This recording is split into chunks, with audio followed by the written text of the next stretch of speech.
Hi everyone, it's another Monday, and so that means another episode of Sierra Says.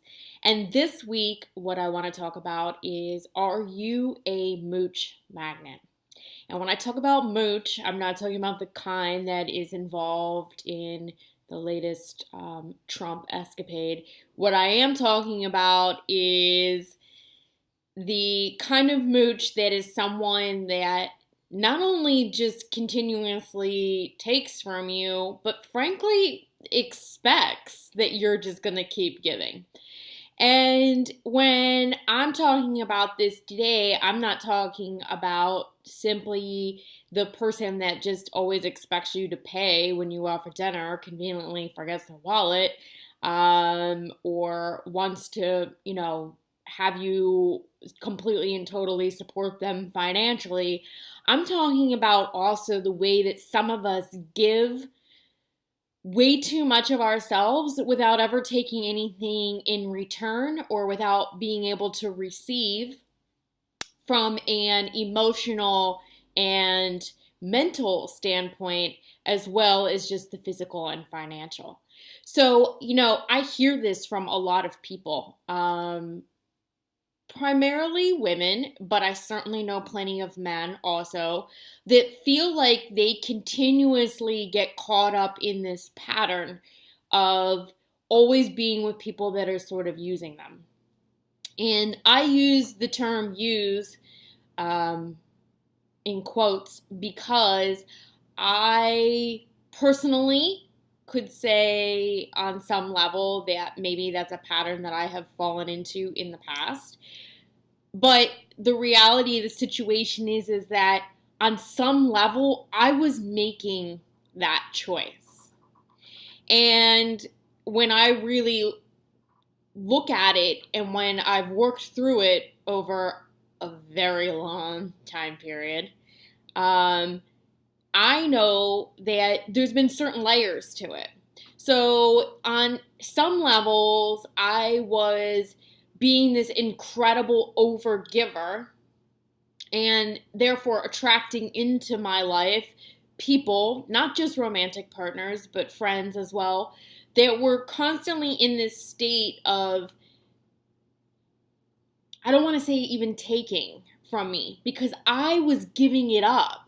I was giving to them, and at one level, originally in time, it was because I was deeply a people pleaser, and I wanted people to love me, and I didn't know how else to gain this love and respect and presence of someone else in my life that I wanted without feeling like I had to earn it.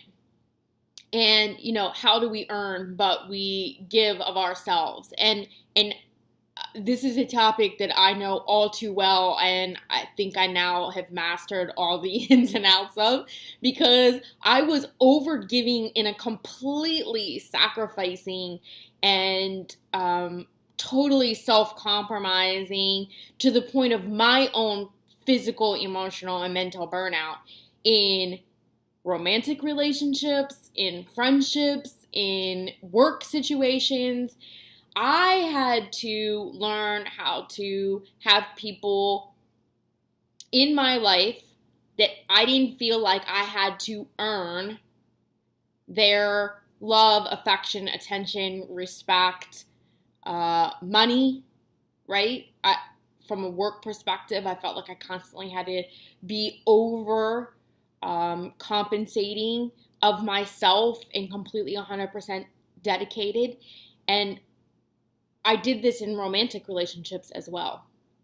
So I really say, if you consider yourself sort of a mooch magnet, you need to look at, what is it that you're doing? How is this serving some part of you? Because it is. Because if it wasn't serving some part of you, you would not keep doing it. And the reality of the situation is that mooches can only take from you what you are willing to give. And so if you're willing to give all of yourself, all of your time, all of your attention, all of your energy, all of your love, all of your money to someone else, anybody else, there's a reason why you're thinking that, and there's a reason why you're doing that and giving that up. It may be from that place where I started out with it, that I didn't know how to not make people happy, how to just completely disregard any of my own needs or wants so that I could keep other people happy, so that I could earn their love, their respect, their place in my life. When you start to shift that, when you start to realize that the real rhythms of life and the real things that are most fulfilling is the reciprocal giving and taking of an equal, if you start to really learn that you are worthy and valuable, and that when you start saying no to things that are not worthy or deserving of you, other things that are will show up, then you will no longer be a mooch magnet. This is today's episode. If this is your pattern, boy, can I help you, because I got a lot of experience in this area. Or if you realize that you have another pattern that you see yourself routinely repeating, maybe not just in romantic relationships, maybe it's like me, maybe in all areas of your life as well, please reach out to me. I'd love to help you and work with this for you, and so that we can create this shift and this change and get you unstuck. All right, everyone, message me at facebook.com/B+1. Have a great rest of your week.